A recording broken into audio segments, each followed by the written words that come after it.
어떤 분은 성경이 다 불타서 없어진다 하여도 로마서 8장만 있으면 구원을 받을 수 있을 것이라고 합니다. 이 말의 뜻은 신학적 혹은 교리적인 의미에서가 아니라 로마서 8장이 얼마나 은혜로운 말씀인가 하는 것을 표현하는데 그 의미가 있다고 생각합니다.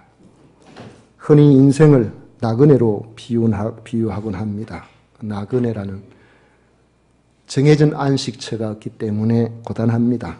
오늘 하루의 고단함을 해소했다고 내일도 그 자리에서 그의 고단함을 해소할 수 있으리라는 보장이 없습니다.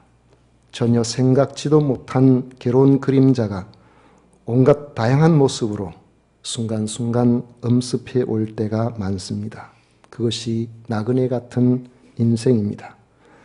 나그네 같은 인생길을 걸어가면서 때로는 감당하기에 너무 힘들어 탄식이 나올 때마다 로마서 8장의 이 말씀을 마음에 깊이 묵상하면 그때마다 우리는 새로운 힘과 용기를 얻을 수가 있습니다. 특히 로마서 8장 28절에 우리가 알거니와 하나님을 사랑하는 자, 곧 그의 뜻대로 부르심을 입은 자들에게는 모든 것이 합력하여 선을 이루느니라. 이 말씀은 우리 인생의 어떤 일을 만나더라도 궁극적으로 우리에게 가장 선하게 만들어 주시고야 마시는 하나님에 대한 믿음을 굳건하게 갖게 되는 근거가 됩니다. 하나님을 사랑하는 자, 내가 정말 하나님을 사랑하는가? 그의 뜻대로 부르심을 입은 자들, 정말로 주님의 뜻 안에 내가 부름을 입은 자들인가? 그렇다면은 내 인생의 크고 작은 나그네 인생길에 닥쳐오는 온갖 일들 속에서 궁극적으로 하나님께서 나의 인격을 빚으시든지 내 가정을 온전케 하시든지 하나님의 선하신 뜻이 반드시 이루어지게 될 것이라는 이 믿음을 저는 가지고 있습니다. 여러분, 주님께서 여러분과 함께 하시고 여러분이 주님을 사랑하신다면 주님께서 여러분의 인생에 가장 선하게 이끌어 주실 것을 믿으시기를 바랍니다. 이런 믿음을 가지고 살면 로마서 8장 35절 이하에 있는 말씀처럼 누가 우리를 그리스도의 사랑에서 끊으리요 환난이나 곤고나 박해나 기근이나 적신이나 위험이나 칼이랴 기록된 바 우리가 종일주를 위하여 죽임을 당하게 되며 도살당할 양같이 여김을 받았나이다 함과 같으니라. 그러나 이 모든 일에 우리를 사랑하시는 이로 말미암아 우리가 넉넉히 이기느니라. 내가 확신하노니 이 세상의 그 어떤 것으로도 우리를 우리 주 그리스도 예수 안에 있는 하나님의 사랑에서 끊을 수가 없느니라는 바울의 선포가 바로 우리들의 담대한 선포가 되게 하는 것입니다. 도대체 무엇이 우리에게 이런 확신을 가지고 살 수 있게 만들어 주겠습니까? 비록 나그네의 삶을 사는 인생이지만 오늘 주어진 말씀처럼 우리에게는 죄에 대해서 하나님께서 정죄를 하지 않기 때문에 그렇습니다. 1절에 보면 그러므로 이제 그리스도 예수 안에 있는 자에게는 결코 정죄함이 없나니라고 했습니다. 우리를 구속하시려는 예수 그리스도의 보혈을 믿음으로 값없이 의롭다 하심을 얻음으로 하나님과 화평을 누리게 되었고 이제는 하나님의 은혜의 강물 속에서 마음껏 논일 수 있게 되었다는 것입니다. 이제는 더 이상 하나님 앞에서 어느 누구도 우리를 죄인이라고 어느 누구도 지옥 갈 사람이라고 고소할 자가 없게 되어버렸다는 것입니다. 우리가 죄를 짓게 되면 사람의 낯을 자꾸 피하게 됩니다. 죄를 짓게 되면 모자를 눌러쓰고 누군가에게 발견될까 싶어서 골목길을 찾아다니게 됩니다. 교통순경만 봐도 자기를 잡아갈까 봐 가슴이 철렁합니다. 그러나 죄가 없으면 사람이 담대해지죠. 당당하게 되죠. 그 전에 어떤 분은 차를 몰고 가다가 앞에 교통순경들이 음주운전 단속하면은 이상하게 그날따라 자기는 한번 불어보러 살을 안 하고 그냥 쑥 보내준대요.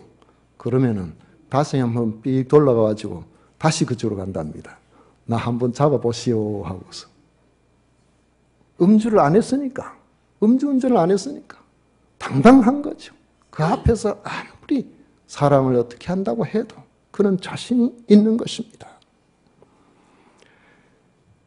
예수 그리스도로 말미암아 우리는 예수 그리스도 안에 있는 이 구원의 소망을 가지게 되었고 죄사함을 받음으로 한 번 들어가면 다시는 나오지 못하는 영원한 감옥인 지옥에 붙들려 가지 않습니다.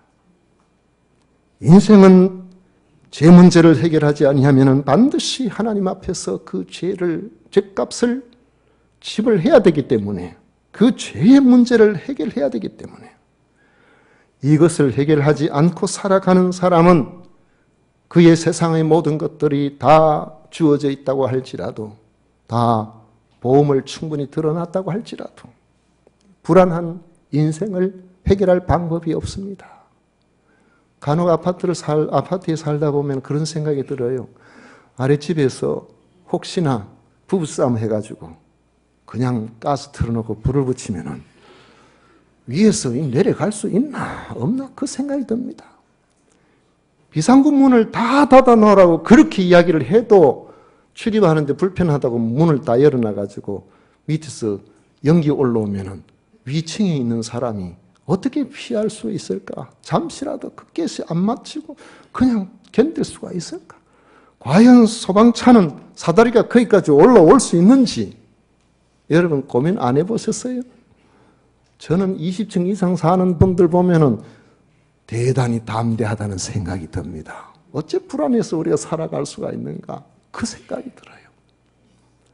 여러분 우리가 안심하고 이렇게 살아가서 그렇지 세상에서 어느 날 갑자기 하나님께서 우리를 부르신다면은 그때 과연 나의 이 죄 문제 해결하지 못하면은 지옥 형벌을 받아야 되는 나의 이 문제 이것이 과연 해결되어서 주님 앞에서 영원한 생명을 얻은 그런 하나님의 사람으로 내가 살아가고 있는지 언제 하나님께서 나를 부르셔도 어느 순간에 주님께서 나를 부르셔도 주여 감사합니다. 나의 죄는 예수님께서 십자가에서 다 해결해 주셨음을 믿습니다. 나는 이제 아버지께로 왔습니다. 우리가 이런 확신을 가지고 담대하게 하나님의 은혜 가운데 살 수 있는 것은 우리가 이 땅에 사는 동안에 정죄함을 받지 않았다는 확신이 있을 때 가능한 것입니다. 정죄함을 받지 않는다는 것은 불언간에 우리가 참으로 돌아가야 할 그때에 우리의 영원한 본향이며 영의 아버지가 계시는 그곳에 기쁨으로 들어갈 수 있게 되었다는 것입니다. 언제라도 부르시면 아버지 제가 왔습니다. 주어진 나그네 인생길을 마무리하고 주님 앞에 왔습니다. 이렇게 말할 수 있는 것이요. 그래서 이 땅에 사는 동안에 비록 나그네의 삶을 살지만은 돌아갈 곳이 있기 때문에 우리는 두렵지 않고 불안해하지 않는 것입니다. 우리가 정죄를 당하지 않는 이유는 예수 그리스도의 십자가 공로 때문인 것을 압니다. 그런데 이것을 우리 마음속에 이런 확신을 갖게 한 것은 누가 그렇게 했을까요? 바로 성령님이 그렇게 하신 겁니다. 우리가 예수님을 영접하는 그 순간부터 이미 우리 마음에 성령께서 임하십니다. 예수 믿는 사람은 누구든지 성령께서 그 속에 들어오신다고 약속하셨기 때문입니다. 그래서 그리스도 예수 안에 있는 사람이라는 것은 성령의 사람이라는 뜻입니다. 9절에 보면 만일 너희 속에 하나님의 영이 거하시면 너희가 육신에 있지 아니하고 영에 있나니 누구든지 그리스도의 영이 없으면 그리스도의 사람이 아니라고 말씀하고 있습니다. 그리스도의 사람은 성령께서 그 속에 거하는 그러한 사람입니다. 이 성령의 사람의 특징을 보면 육신에 있지 않고 성령의 임재를 받아들이고 사는 그런 사람입니다. 성령의 사람은 절대로 육신의 욕심을 따라 사는 일로는 만족을 얻지 못합니다. 성령께서 임재해 계시기 때문에 항상 예수께서 주인이 되시는 그런 삶을 살 때에 참된 만족을 얻습니다.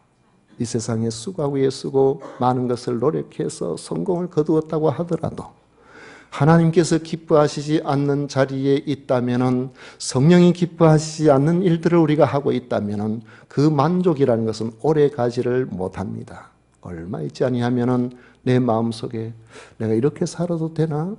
이렇게 살다가 주님 앞에 가면 우리 주님 앞에서 내가 뭐라고 말씀을 드리지? 그러한 생각이 우리 마음에서 끊임없이 발생하게 되어 있습니다. 또한 성령의 사람은 우리 썩을 몸을 의지하지 않고 예수 그리스도의 십자가를 의지하며 사는 사람입니다. 10절에 보면 또 그리스도께서 너희 안에 계시면 몸은 죄로 말미암아 죽은 것이나 영은 의로 말미암아 살아있는 것이니라 했습니다. 성령의 사람은 죄로 말미암아 죽게 될 이 육신에 속한 몸보다 예수 그리스도 때문에 새로운 피조물이 된 존재로 살아가고 있음을 알고 이것을 대단히 소중하게 여깁니다. 우리의 육신은 사람 따라서 나이가 들면은 한 10년 정도 젊게 보이기도 하고 늘 많아 보이기도 하고, 그런데 젊어 보인다고 하면은 듣기에 기분이 참 좋죠. 한 3년 전인가 저희 딸하고 사이가 저기 전주 예수병원에서 인턴할 때 이제 아이 데리고 이제 한 번씩 그 얼굴 보여주러 그래 가는데, 여기 산청 휴게소 거기 이제 올 때 아이 데리고 밥 이제 잠깐 쉰다고 이제 그렇게 있으니까 식당 그 일하는 분들이 수근수근 하더라고요. 이상하다. 자식이라고 생각하기에는 나이가 많고 할아버지 할머니라고 생각하기에는 좀 나이가 적은 것 같고, 얼마나 궁금한지 물으러 왔어요. 세상에 와가지고 그래가지고 손자라고 하니까 그러면 그렇지 그렇게 이야기를 합니다만 고민됩니다. 왜냐하면 2, 3년 지나고 난 다음에 그렇게 물어주는 사람이 한 사람도 없어요. 여러분, 우리가 아무리 젊게 살아도 세월을 이길 수가 없어요. 언젠가는 우리가 하나님께서 부르시는 그 자리에 다 가도록 되어 있다 이 말이죠. 그렇다면은 우리가 이것을 생각해 보면은 이 땅에서 주어지는 여러 환경, 그것 때문에 기뻐하기도 하고 슬퍼하기도 하고 좌절도 느끼고 그렇게 하지만은 우리가 참된 소망은 이 썩을 몸에 있는 것이 아니고 주님 앞에서 예수 그리스도의 십자가로 말미암아 우리는 정죄함을 더 이상 당하지 않는 그런 사람이 되었기 때문에, 새로운 피조물로 살고 있기 때문에 주님께서 다시 오시는 바로 그때에 우리가 이 몸까지도 죽지 않는 영광스러운 그 몸으로 변화되어서 우리 주님과 함께 만날 그날을 소망하고 살아가는 사람인 것입니다. 성령의 사람은 예수님을 믿음으로 성령을 마음속에 모시고 성령께 순종하며 살다가 성령께서 주신 소망을 기쁨으로 받아들이며 그렇게 살아가는 사람이라는 것이죠.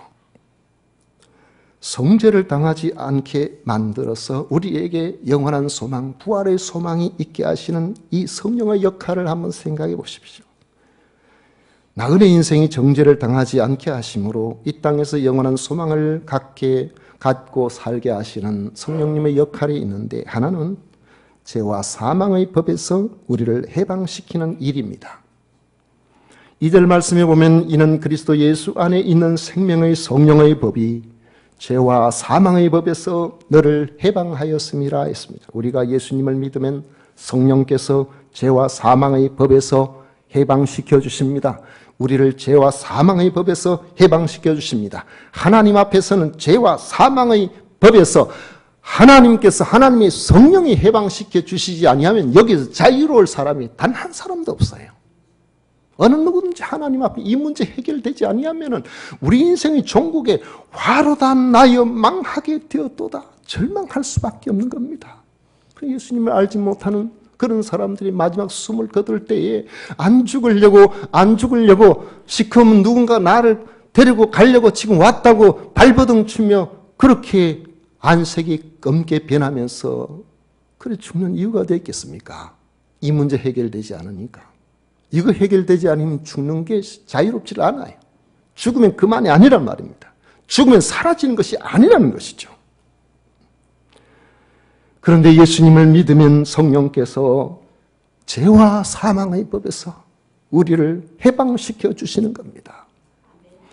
또 하나는 우리로 하여금 성령의 능력으로 율법의 요구를 이루어 드릴 수 있도록 해 주십니다. 4절에 보면 육신을 따르지 않고 그 영을 따라 행하는 우리에게 율법의 요구가 이루어지게 하려 하심이라 했습니다. 율법의 요구라는 것은 하나님의 뜻을 이루는 거룩한 삶이라고 말할 수 있습니다. 어떤 사람들은 돈만 좀 있으면 술집에 가고 어떤 사람은 건강만 좀 괜찮아지면 이상한 데 가고 사람이 사는 가는 게 왜 그러냐 물어보면 그게 재미래요. 인생살이 하는데 재미라는 거죠. 할 수만 있으면 틈만 나면 술판 벌리고 틈만 있으면 이상한 데 가고 그렇게 하는 거죠. 그런데 우리가 예수 그리스도를 구주로 영접하고 믿음 안에서 성령께서 우리에게 계심으로 성령께서 요구하시는 바가 되면은 가라고 해도 아무리 건강해도 함부로 갈 수가 없습니다. 함부로 그렇게 할 수가 없는 거죠. 예수님을 영접하기 전에는 이 율법의 요구를 우리는 지킬 수도 없었고 지킬 마음도 없었지만은 우리가 예수님을 믿고 하나님의 성령이 내 속에 들어오게 되면은 하나님이 기뻐하시는 것이 무엇인지를 알게 되고 하나님이 기뻐하시고자 하나님께서 기뻐하시는 것을 그것을 하고자 하는 이런 마음으로 바뀌어지게 되는 것입니다. 이 성도에게 있어서 하나님 기뻐하시는 가장 기뻐하시는 것 중에 하나가 뭘까요? 예배드리는 거 하나님께서 기뻐하시지 않겠어요? 제가 생각해 볼 때요. 우리 성가대 보니까 아직까지 때가 안 돼가지고 남편이 예수님을 안 믿고 혼자 교회 나오시는 분이 제법 많네요. 그런데 항상 이 시간이 되면 늘 그 자리에 앉아 계세요. 왜요? 하나님이 기뻐하시는 자리니까. 그 자리를 잘 지키시는 분은 때가 되면 남편도 구원받게 될 줄로 믿습니다. 하나님이 기뻐하시는 일이라면은 안 믿는 남편이 오늘 날씨도 좋은데 어디 놀러 가자 뭐 하자 얼마나 그러겠어요. 주일날 일하다가 하루 이제 쉬는데 아내는 교회 가버리고 혼자 빈 방에 있으면 여러분 심심하게 만드세요. 너무너무 심심해가지고 아내 치마폭을 잡고 교회를 나올 수밖에 없도록 그렇게 만드시기를 축원합니다. 가자고 한다고 여기도 따라가고 저기도 따라가면은 영원히 전도 못합니다. 구원시키지를 못하거든요. 오늘 우리가 이 말씀에서 보는 것처럼 우리는 예수 그리스도로 말미암아 죄와 사망의 권세에서 해방이 되었습니다. 성령께서는 우리를 새 사람으로 만들어 주셨습니다. 하나님께서는 도무지 우리가 가망 없음을 아시고 자기 독생자를 화목 제물로 보내셔서 우리가 지켜야 할 율법의 요구를 다 지켜주시고 하나님의 성령을 통해서 우리에게 믿음을 주시고 그 믿는 그 믿음을 보시고 성령께서 우리 속에 계셔서 우리의 모든 죄와 사망의 권세에서 해방시켜 주신 것입니다. 죄수가 감옥에 갇혀 있는 동안에 재판을 받습니다. 감옥이 아니고 구치소에 있을 때 재판을 받죠. 그리고 어쨌든 간에 이래가지고 감옥살이를 하게 됐다고 생각해 보십시오.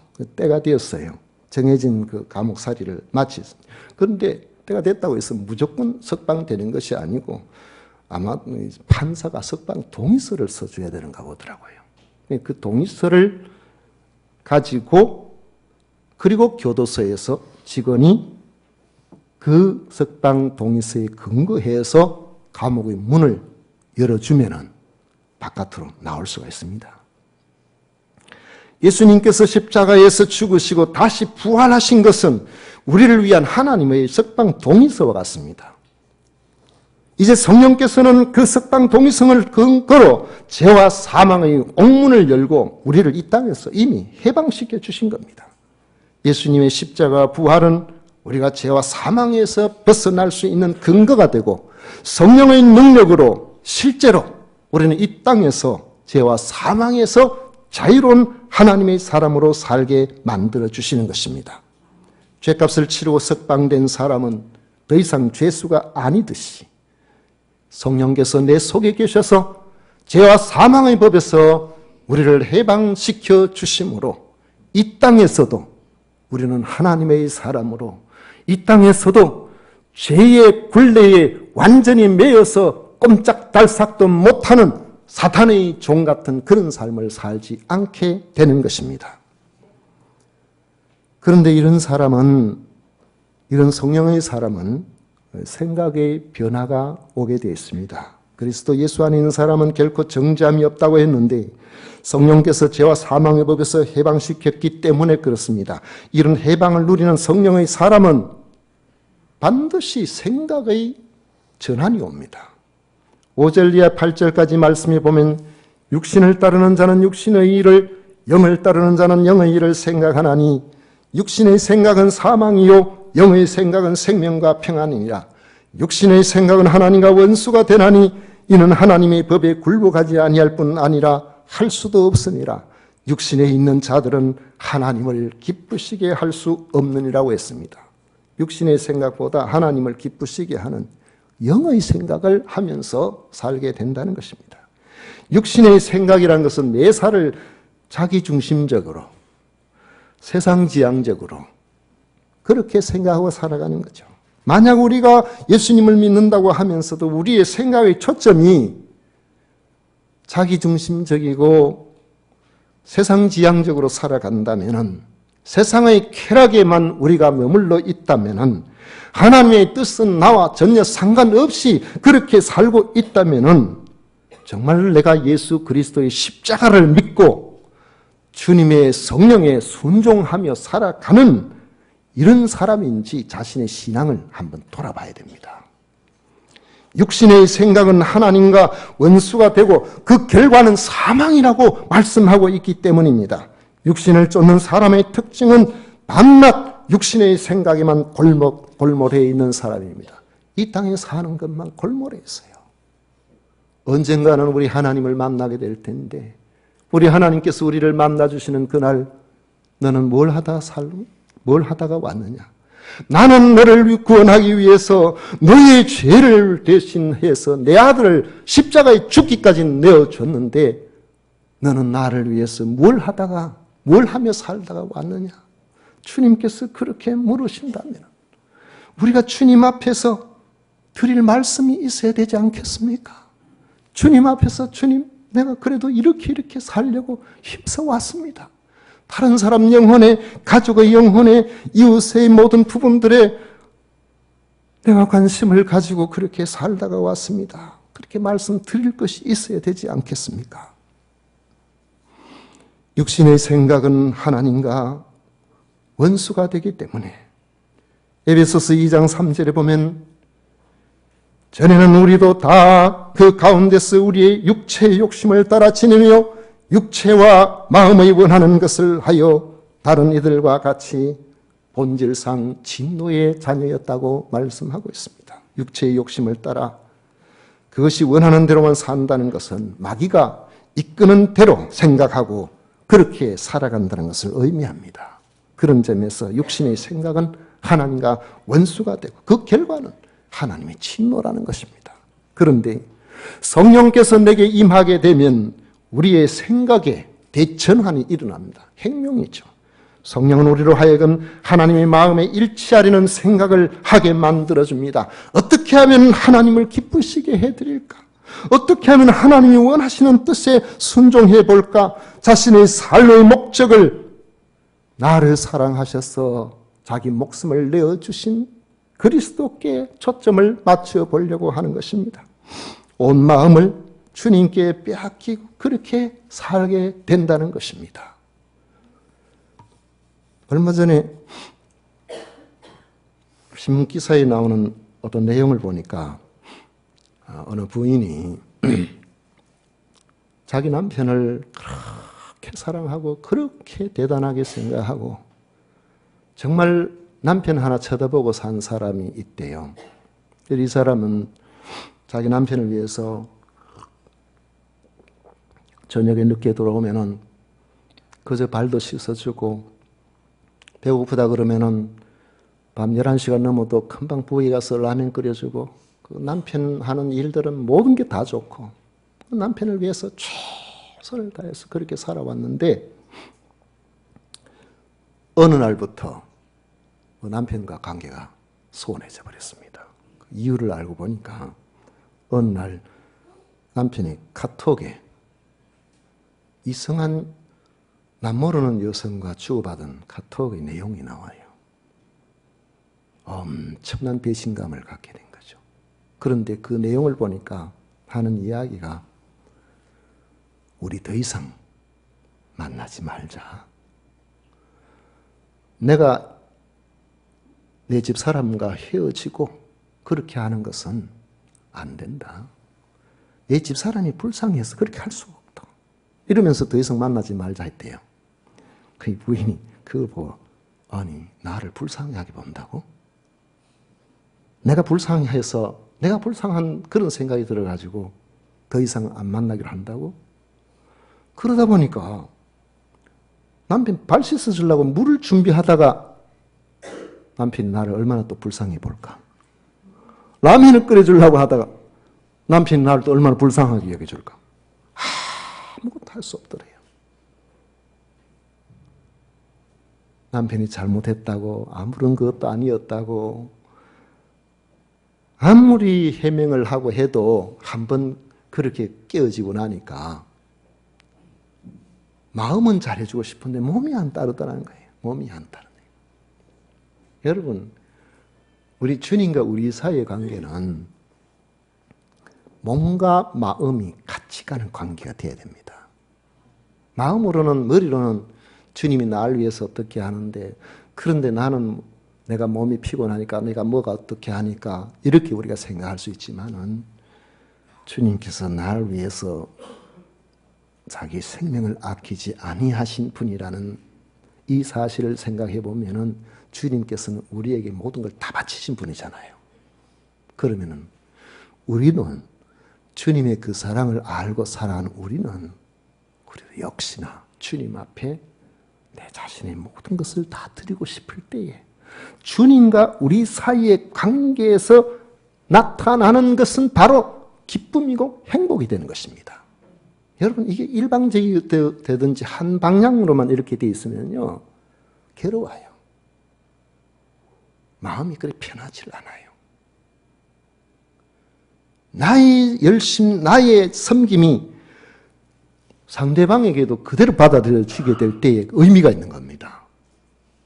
그래서 서로가 죽고 살지 못하는 이런 사랑으로 생각도 마음도 행동도 최선을 다해서 나아가게 될 때에 거기에 행복한 부부가 되는 것처럼 가정이 행복해지는 것처럼 우리 신앙생활에도 하나님과 우리 사이의 관계가 미지근하고 이렇게 거리가 있는 그런 관계가 아니라 주님과 우리의 사이의 관계에 이렇게 살아가게 되는 것. 그게 무슨 삶이라고요? 따라하겠습니다. 거룩한 삶. 제3자가 끼어들 수가 없어요. 여기에는 다른 게 들어갈 수가 없습니다. 성령께서 이끄시는 대로 그렇게 살게 되면 하나님께서 기뻐하시는 거룩한 삶을 살게 되는 것입니다. 이런 사람에게 하나님이 주시는 은혜의 삶이 저절로 따라옵니다. 인생의 공허함이 사라집니다. 삶의 생명력이 넘쳐나게 되어 있습니다. 불안이 사라지고 하나님의 평안이 가득하게 되어집니다. 6절이면 육신의 생각은 사망이요 영의 생각은 생명과 평안이니라 했습니다. 성령을 따라 살면은 우리 내 삶에 고단함이 있어도 마음 한켠으로는 평안이 저절로 따라와요. 어떤 사람들은 바빠서, 어떤 사람들은 너무 바빠서 주일 하루라도 쉬어야 되겠다 그래 생각하지만은, 여러분, 우리가 이 세상에 힘있게 살아갈 때 안 바쁜 사람이 어디 있습니까? 저는 주일날 좀 바쁩니다. 그런데 주일 안 바쁘면 좋을까요? 요 몇 주 전에 제가 주일날 한번 안 바빠 봤습니다. 주일날은 바빠야 되겠더라고요.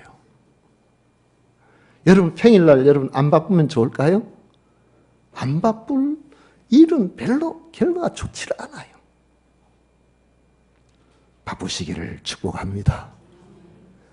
세상을 우리에게 주어진 일에도 바쁘고 서로 사랑하기에도 바쁘고 주님과 우리 관계도 바쁜 이런 삶을 살아가야 됩니다. 이 삶 속에서 성령께서 아버지 집에 거하는 사람에게 주시는 참된 평안과 쉼을 가르쳐 주시기 때문에 이것을 우리가 누릴 수가 있어야 됩니다. 육신대로 살면 취미생활에 미쳐서 돌아다니다 보면 마지막은 항상 공허함이에요. 평안이 없고 불안이 스며들게 되어 있습니다. 성령이 단식하는 일을 하면 평안이 찾아올 수가 없습니다. 하지만 주를 위해 사는 사람은 헌신하면 헌신할수록 육신은 고단하지만 그 마음에 기쁨이 있고 평안이 있는 것입니다. 우리는 마음에 예수님을 모심으로 성령의 사람이 되었습니다. 이제 죄와 사망의 법에서 해방이 되었습니다. 성령께서 우리의 생각을 이끌어 가십니다. 이때 육신의 생각을 거부하고 성령께서 주시는 이 생각에 순종하면 성령께서 감당할 수 있는 능력도 우리에게 주시는 줄 믿으시기를 바랍니다. 그리고 순종한 사람이 주시는 생명과 평안이 있다는 사실도 믿으시기를 바랍니다. 이런 은혜가 여러분들이 함께 하셔서 하나님께서 기뻐하시는 복된 하나님의 사람, 세상이 감당할 수 없는 성령의 사람, 하나님이 주시는 놀라운 평안으로 살아갈 수 있는 복된 성도가 되시기를 축원합니다.